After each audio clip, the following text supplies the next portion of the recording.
grabe, ang sarap panigo. Ay, Mari, alam mo ba ang chika?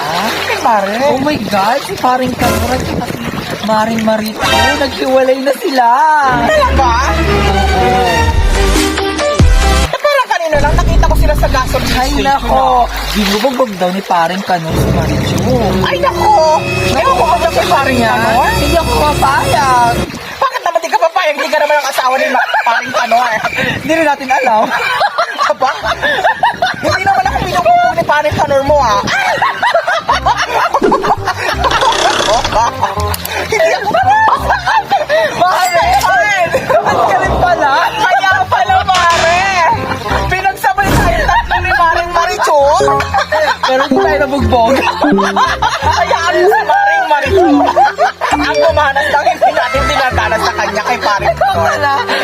Para true story to. Oh my God! Uy! Hindi yun totoo, ah! Skip lang yun, guys! Stop po. Baka sabihin nila totoo yun! Hindi yun totoo. Walang kalatang chika, ha? Uy, joke lang yun, guys! Baka mamaya ay, hindi naman ako friend ni Maring Maricho, kaya Yun nga, hindi niya Mari, malalaman, mabalik Mare. tayo kay paring Kanor.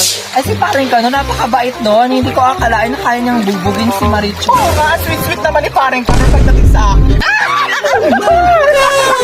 Ewan ko ba niya kay Paring Maricho? Minsan sa akin din eh.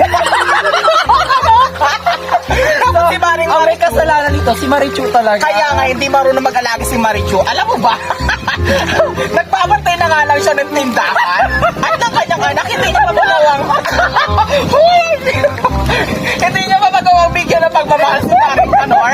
Kaya tayo na lang yung nagbibigay kay Paring Kanor noon. Oo naman si Mari. Ewan ko na kay Paring Maricho. Nabugbog na nga, Berna. Ang aber na lang ha. Diyos ko, wala pang dilig. Pinaliwete pa siya. Kaya pala tayo dinidiligan ni Parang Kanor mo. Kaya. Oh my God, parang naririnig ko si Maring Maricho. Maricho!